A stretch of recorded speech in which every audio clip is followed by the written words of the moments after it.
last 15 days strategy to prepare for AIBE 2026, that is AIBE 21. Okay, so how to prepare now? If you have not started yet, that is good, like great, नहीं start किया है, अब आराम से आप अभी भी start कर सकते हो, आपके पास अच्छे खासे 15 से 16 दिन पड़े हैं, ठीक है ना। तो क्या करना है, सबसे पहले तो देखो, अगर अभी तक आपने बेयर एक्ट्स नहीं लिए हैं तो बेयर एक्ट्स खरीद लो without any bare act specifically for AIBE। जो भी लॉ शॉप पे आप जाओगे, बुक शॉप पे, उनको बोलना भाई मुझे AIBE देना है, bear act specifically for AIBE without notes without commentaries, सबसे ज्यादा जरूरी है बेयर एक्ट लेना। और अगर वहाँ पे PYQs भी मिल रहे हैं तो वो भी ले लो, ठीक है ना, नहीं तो ऑनलाइन भी मिल जाएंगे। Haven't started yet, follow this strategy. What is the strategy? This is the syllabus.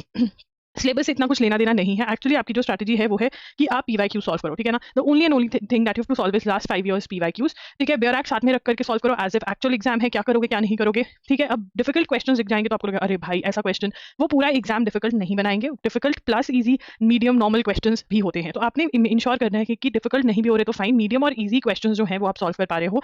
2 rounds में आपको पेपर सॉल्व करने की आदत डालनी है। देखिए, फर्स्ट राउंड में जो समझ में आ रहा है उसको मार्क करते जाओ। सेकंड राउंड में जो क्वेश्चन नहीं हो पा रहे थे उनको ट्राई करो बनाने की। That is how you have to solve just 5 years of PYQs, and even if then you are not able to solve, आपसे नहीं सॉल्व हो पा रहा है, तो अपने जितने भी डाउट्स हैं वो आप कमेंट सेक्शन में ड्रॉप कर दो। मैं वीडियोस कर करके आपको बता दूंगी या कमेंट्स में बता दूंगी कि जो भी प्रॉब्लम्स हैं, जो भी इश्यूज हैं, उनके साथ कैसे डील करना है। नहीं तो most of you will be able to solve the PYQs and आपको पता चल जाएगा कि हाँ, आइडिया लग जाएगा कि पेपर कैसे सॉल्व करना है, ठीक है ना। So that's it. If you have any doubts, any queries, you can comment in the comment section. Thank you for watching, all the very best. And yes, AIBE की कुछ वीडियोस मैंने playlist करी हुई है ऑन यूट्यूब, लॉगरी यूट्यूब चैनल, वो भी आप checkout कर सकते हो। Thank you for watching, all the very best.